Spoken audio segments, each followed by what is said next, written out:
My mom doesn't usually come with me to my talks, but she's here today. I think she's sitting somewhere there. Hi, Mom. So last week, I asked my mom to watch my kid so I could practice, work on this talk. And she said, I don't know, Firuzeh, I think you need to work on not talking. So I'm going to start by sharing the story of how I accidentally started a human rights organization.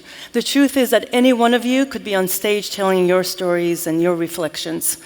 I'm going to share how the personal became political for me and why the work we do to improve human rights and lives in Iran under an autocratic regime matters to every single one of us.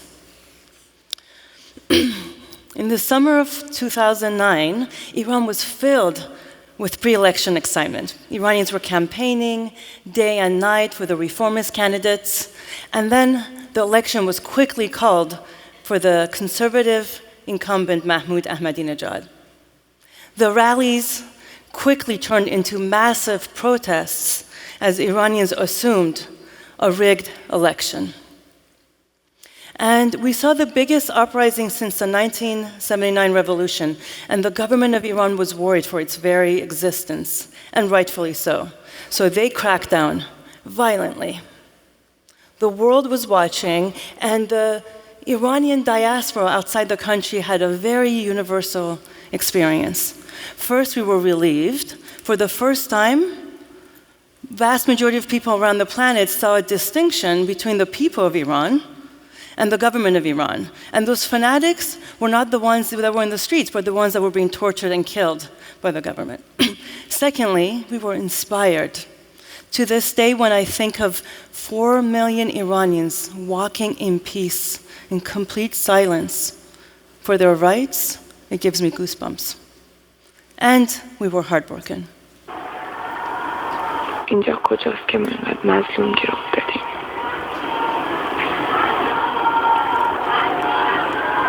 اینجا کجاست که کسی ما رو یاری نمیکنه؟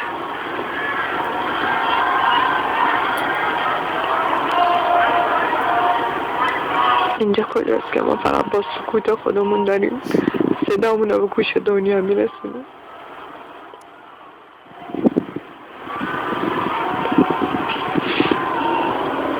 اینجا کجاست که خونه جووناش ریخته میشه و مردم تو خیابون وای میسن نماز میخونن؟ I saw some of you cranking your neck trying to read the bottom. It says, where is this place where all people can do? It's pray to God in the dark.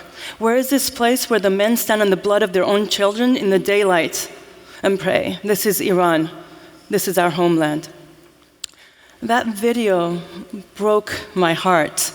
All the people of Iran want, all people really, is to live their lives to its fullest potentials, to be happy, and they want that doubly for their children. And the government of Iran was crushing their spirit and their bodies.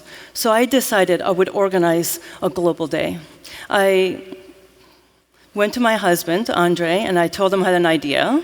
And he said, uh-oh, what is it now, woman? And I said, I'm going to organize a global day of solidarity around the world. And he said, that's it? And I had 2 weeks off from work for the summer, my summer vacation. I took another week off, and I told him that although he had not met my friend that we were going to go traveling with, he and the kids were going to have a fabulous time on the beaches of Jersey Shore. So I sent him off, and my colleagues saw how broken I was, and they were also moved. So they decided to help. One of them came up to me and said, you know, this domain name you want me to buy, Global Day of Action, is kind of boring. And I said, do you have a better idea? And he said, let me think about it. And then he came back the next day and said, what about United for Iran? And I looked at my other colleague, and we both nodded, and I said, go buy the domain name. So we moved on, and I, along with hundreds of other organizers, I was definitely not the only one, from around the world, organized what we called the Global Day of Action. And on July 25th, 2009, there were over 100,000 protesters. In San Francisco alone, there were 10,000 where I attended in 110 cities. Thank you.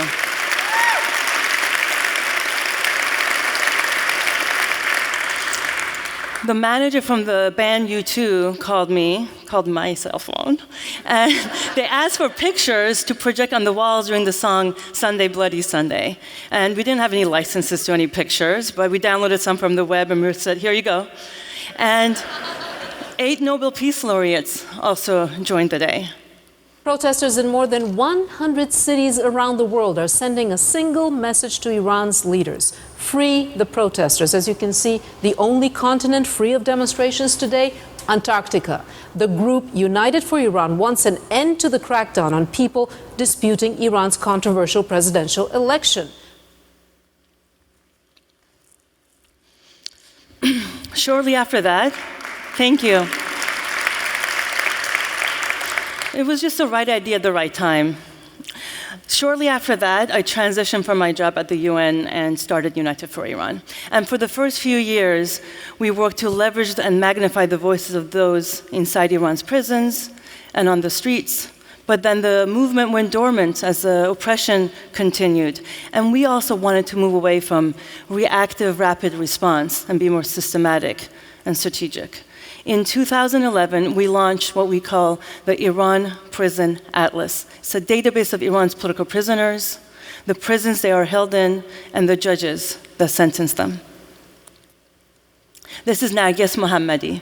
She's a prominent human rights defender, and she is serving a 10-year sentence for defending political prisoners and speaking out against the death penalty. And she hasn't seen her 2 kids, hasn't been spent time with them. They are now 10 years old, the twins, for 2 years. One, through the Iran Prison Atlas, can look at the profile of Narges, or scroll down and look at her judge or her prison, or one can zoom out and look at systematic patterns of abuse. Which judges are the biggest culprits, and which prisons are responsible for the biggest mistreatments.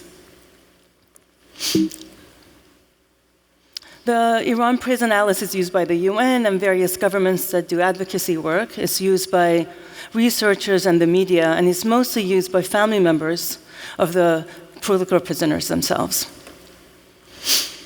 In our quest to ever be more effective and strategic and secure, we asked ourselves and looked for the answers to the following 3 questions.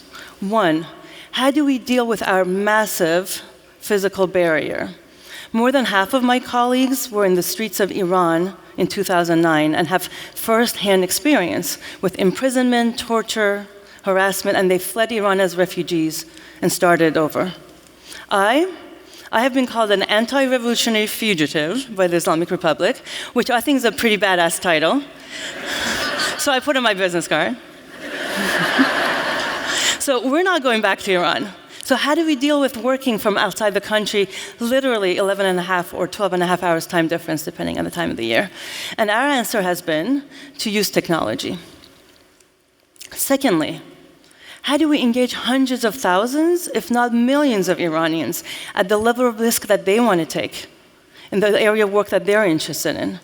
And we work now to support these populations, especially vulnerable populations, in areas that they're interested in. And also we work not to necessarily antagonize the government, so that more people will feel comfortable to engage because they won't be harassed or imprisoned. And thirdly, how do we continue our work and ensure security, relative security of the country? We are at very dicey geopolitical times in the US, in the Middle East. A lot of us are looking at Iraq and Syria and are nervous. And so we want to continue our efforts without jeopardizing the peace of the country. So again, our work has been to continue our human rights efforts. We will always defend Iran's political prisoners and advocate for the civil liberty leaders, but to focus mostly on civil liberties now. 2 years ago, we launched our incubator called Iran Incubator. And through Iran Incubator, we're supporting our community members in building mobile technology that they can use to improve civil liberties in Iran. Let me give you an example. This is Nilüfer. She's the captain of the soccer team. She also has a badass title. She's known as Lady Goal. In 2015, she had plans to participate in the Asian World Cup, and her husband forbid her from going. You see, in Iran, when you get married as a woman, you give up your rights to travel out of the country, to continue work, education, and the one that breaks my heart the most, to the custody of your children. I cannot imagine having to pick between a bad or unwanted marriage and living without my kids. So there is a solution, however. Marriage licenses in Iran are contracts. So if they include language that gives both parties equal rights, that's legally binding. So knowing that fact, through Iran Incubator, we built an app for that. The app, Hami, which means companionship, provides this strategy and content. And essentially here, it provides a language. And we're going to scroll on the sample language for leaving the country to have the right. It's also a one-stop shop for sexual health for women. This is the only menstruation calendar in Persian and has information on contraceptives as well as STDs. Here's information on condoms I'm scrolling over. And then here on chlamydia. I want to give you a couple other examples. This app, Hami, is to support Iran's 2.2 million drug users. It provides content from Narcotics Anonymous, as well as index of resources throughout the country. Taranj is to support victims of domestic violence. Women can survey their relationship to see if they're in an abusive relationship. Oftentimes, Iranian women assume what they think what is abuse is actually typical male behavior. Our apps have been, let me do one more actually. Mishka is a main character of this video game for children that teaches them about sexual predators and encourages them to ask for help.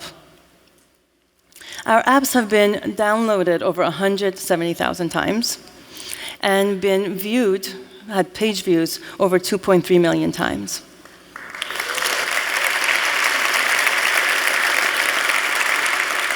It has taken years of trials and errors to have that kind of traction. And what's exciting to me, in addition to what I shared, is that the apps are used throughout the country, not just in northern Tehran. And the level of engagement is really high. A lot of people are repeated users, and the average session lasts over 3 minutes, which for apps these days is actually pretty great. And some of the success I attribute to the following things. One, Iran is really young. 65% of the country is under the age of 35. They are techie. Half of the country have smartphones. And 1 million new ones are being added every month. Quarter of all Telegram users are in Iran. That's 40 million people. So they're techie, they're connected, they're educated. 70% of individuals going to school for science and technology in Iran are women. Women are the leaders of the country in so many ways. There are 3 million Iranian women over the age of 30 who have chosen not to get married and live independently. And Iranians are globally leaning. We had elections a few months ago, presidential election, and 70% of Iranians who could vote went out and voted. I think we would have done better in this country if we've had that kind of turnout.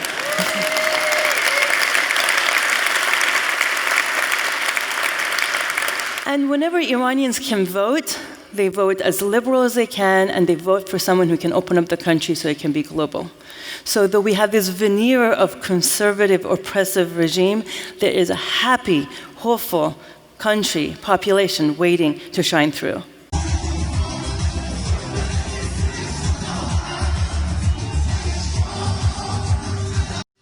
This is the weekend after the election results, 2 days after the election results, people partying in the streets. This is Iran. So that concludes the first half of the talk, where I shared their story and their journey and why we do what we do. How are we doing?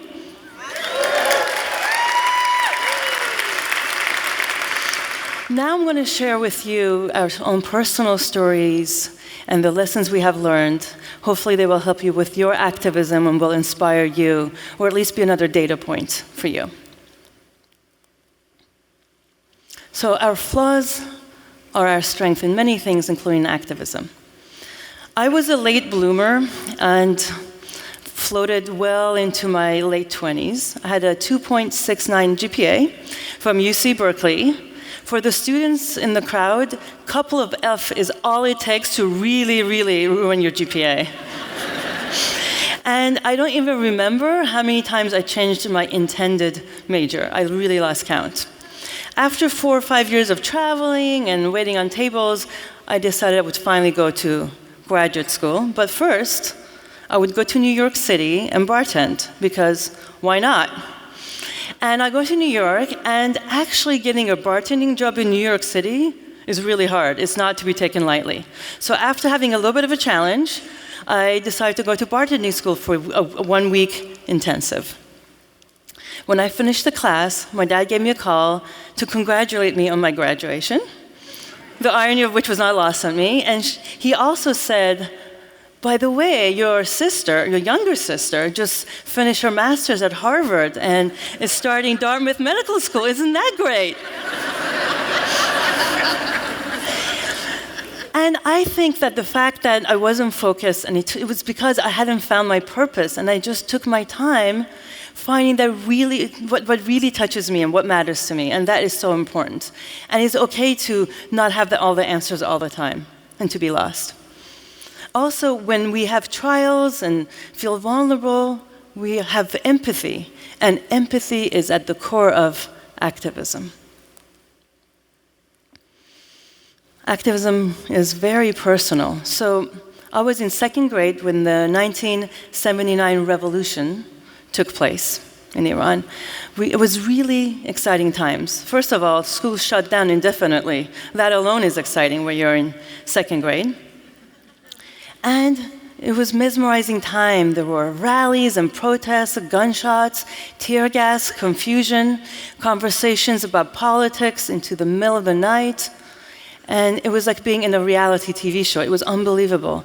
And I was on the streets of Iran with my mom the day Khomeini landed. USSR was the northern country to Iran, and the political influence of it was undeniable. So many political factions in Iran had communist leanings, including the one my mom and her friends were a member of. I became a self-proclaimed communist in 3rd grade. I wore camo pants. I slept on the floor of my bedroom in solidarity with other kids who didn't have beds. And I read left-leaning books. I read a book that my mom banned me from reading, which was a diary, a political prisoner diary of a young woman who was tortured in prison. This is me with a ponytail going like this. I was very serious in 3rd grade. And the mullahs, little by little, stole the revolution. It was everyone's revolution, but they consolidated power and started their abuse. Women and girls initially were allowed to do whatever they wanted. Then they couldn't cover at schools and universities and government institutions. Then in stores. Then they had to cover at all times. I always had to cover at school, of course, but I wanted to put off the unavoidable. So I cut my hair really short, and as long as I could get away with it, I pretended that I was a boy. This is me with the short hair with my mom and sister. And I went to my mom and said, I don't feel comfortable going to the school that's all the more privileged kids can go to. I want to go to the school that anyone that wants to can go to. I want to go to the school that's in the village next to our house. And to her credit, she let me do that. So in the mornings, I would go downstairs, and we lived in this big Russian communist-style building, and there would be 25 girls downstairs, and all of them would go in one direction. I would wave goodbye to my friends and sister, and I would go to the other direction. It doesn't take a psychoanalyst to connect the dots between my childhood and the work I'm doing today, right? It's a pretty short line. And I think for most of us, what matters to us, what's at our core and our purpose is really personal. It's during formative years. It's who we are and our identity. And for me, it's about justice and peace and equality. It's about my love for Iran.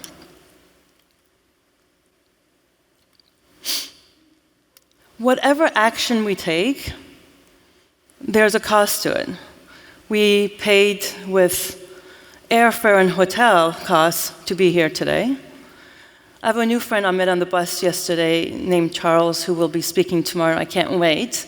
His friend is getting married and he chose to be here, so that's what the pay cost he's paying. And activism has a cost as well. When I started working and organizing the Global Day of Action, I knew that I would not be able to go back to Iran indefinitely. And I made that decision mindfully. What I didn't think about was that my son couldn't go back either. When I was pregnant, I took my son to Iran. When he was a year old and 2 years old, I took him to Iran. This is me with my sister and our little boys. My kid looks exactly like me but has red hair. When I gave birth, I'm like, who knew? Red? Runs in the genes? So,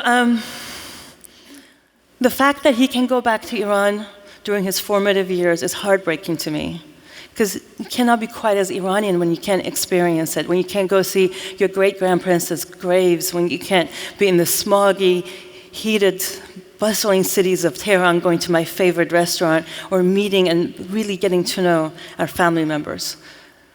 And this is my mom's sister, Khale Behjad, Aunt Behjad. She's lovely, doesn't have a mean bone in her body. And we used to go visit her a lot in Kerman, which is in southern Iran. And in Iran, the eating and food is a national sport. Every day is Thanksgiving. So we would go there, and we would be eating this huge feast for lunch, and she would start talking about dinner. And the only activity between lunch and dinner would be a huge nap, because what else can you do with all that food in your belly? And cooking dinner. A few years ago, she had a stroke. And my entire family flew to our hometown, her hometown, Kerman, to be with her for her last week. All I could do was be on the phone and ask for pictures to be sent to me. I wasn't able to see her. And this is not the only time someone I've loved has passed away that I could not see again. And it's definitely not going to be the last time. And that is really heartbreaking. So, thank you. And what I give up, it's not that much compared to others. It's not. This is my team. I love them. The guy that looks like Jesus, his name is Reza. He even looks more like Jesus. You know, I'm convinced the dudes with the beards are going to look back the way we look at our hair in the 80s and think, like, what the hell are we thinking?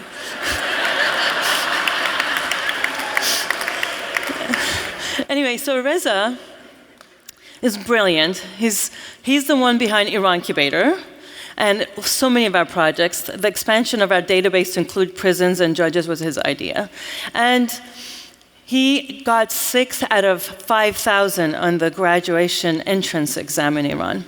He went there, and 2 weeks before finishing, they called him into the dean's office, which is as much of a government entity as it is academic one. Many movements start at universities in Iran and around the world, so they watch it really carefully. And they told him that they were kicking him out. And he pleaded. He said, I only have 2 weeks left. And they denied him because he would be less effective without a master's degree. Well, he showed them. He's been outside and he's rocking it. This is Mehdi, nicest human being you'll ever meet. And he's a huge, prominent activist. He's been imprisoned in Iran 4 times. They've tortured him. Yesterday, he did an ear surgery because they ripped his eardrum. One of the tortures they did, they held him up. They had him stand up for 50 hours. He was not allowed to sleep, and if he would doze off, they would beat him up. He got out of prison and found out that he had a 2-year sentence. And he fled the country because he had a toddler and didn't want to be with his son for 2 years. They lived in Turkey, he and his family, for 3 years. It was challenging times. It's not like vacationing in Turkey when you're a refugee in Turkey. And he moved to the US. Reza and Mehdi both live in Berkeley, where I do, and we all work together. And the same way we paid the price of the cost of being here because it's absolutely worth it and brings us joy, we do this work and pay the price because it brings us joy. And there are so many in Iran that pay so much more with the years of their lives, years away from their children, with their lives. And every single day, we mindfully and happily and joyfully choose to continue our activism.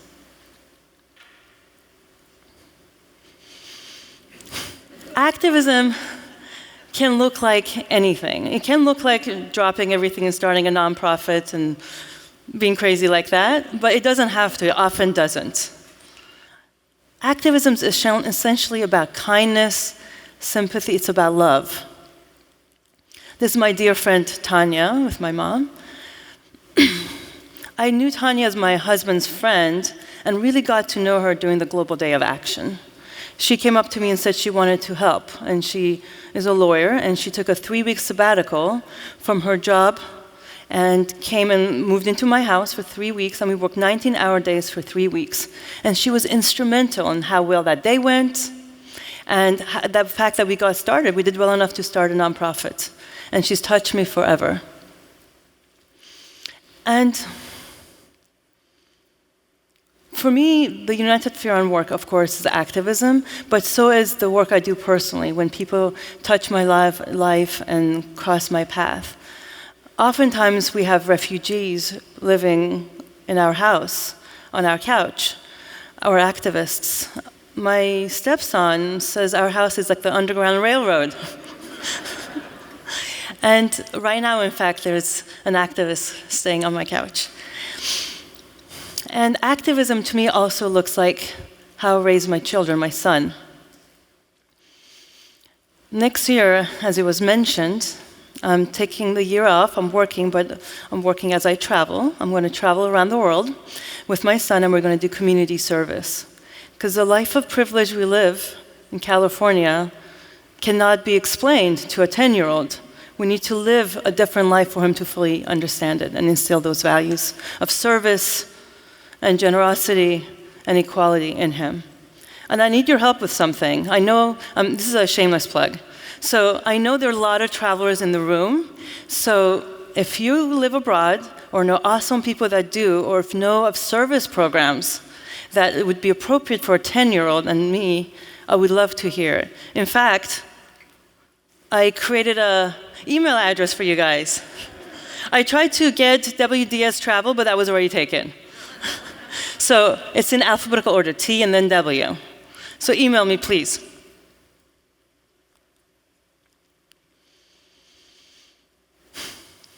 The best of leadership is collaborative leadership. I think the idea of leadership is a bit defunct, that there's one person at top and they know everything and they're going to help everybody out. I am smart, yes, dedicated, I know Iran, sure. But my colleagues who left Iran only a few years ago, who were in Iran through their 20s and 30s, and who have experienced Iran's underbelly firsthand, they are the ones who should decide what should happen and what our direction should be inside the country. So what we do is I essentially get out of the way and provide whatever support I can, talk about the work, fundraise, do media work, do whatever resource we need to build everyone's capacity, and let them do the work. And this model also is critical, I think, because when we don't assume we're perfect and we can do everything, a lot of pressure is taken off our shoulders, and we can work on our personal growth. To me, my favorite story of collaborative leadership comes from Burning Man. How many burners in the room? So it's really hard to explain Burning Man to non-burners. The soil is so acidic, you can burn yourself. The sandstorms require you to have goggles and a mask.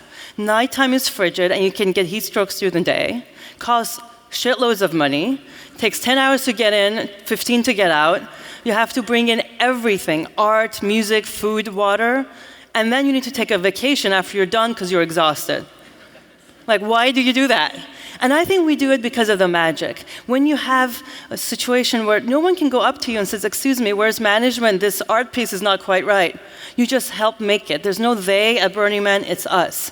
And this model of we are in this together creates magic and wonder. And I think that's what the success of Burning Man is about. And that idea, I think, is going to take off in other sectors as well.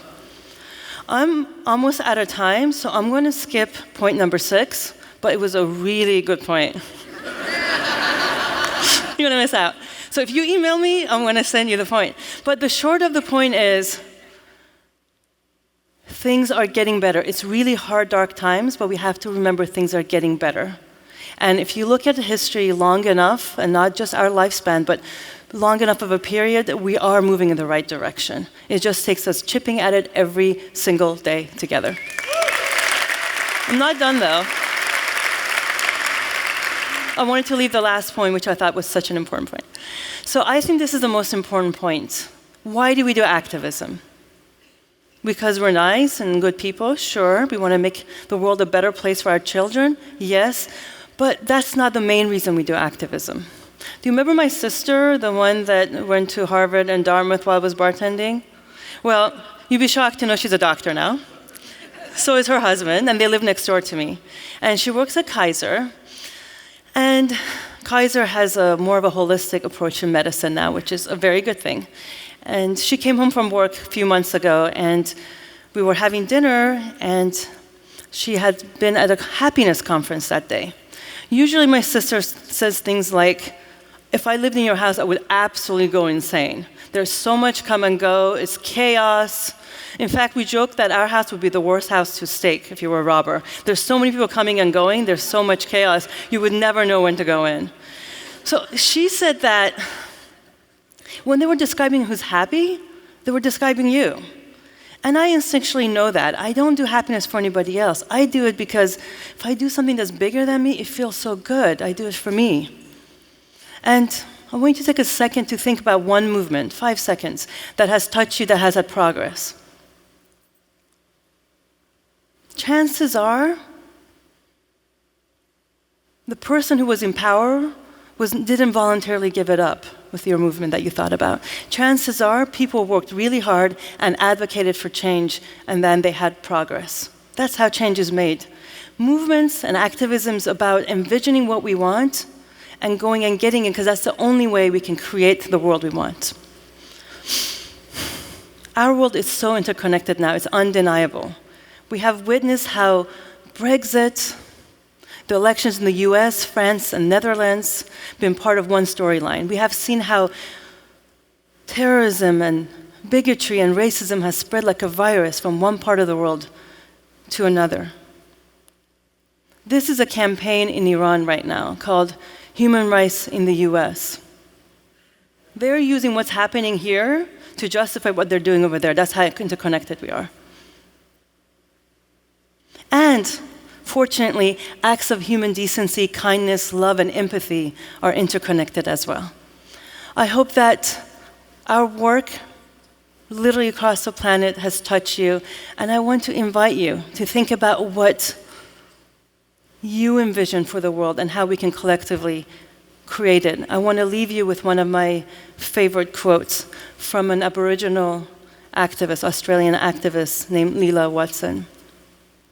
If you have come to help me, you are wasting your time. But if you have come because your liberation is bound up with mine, then let us work together.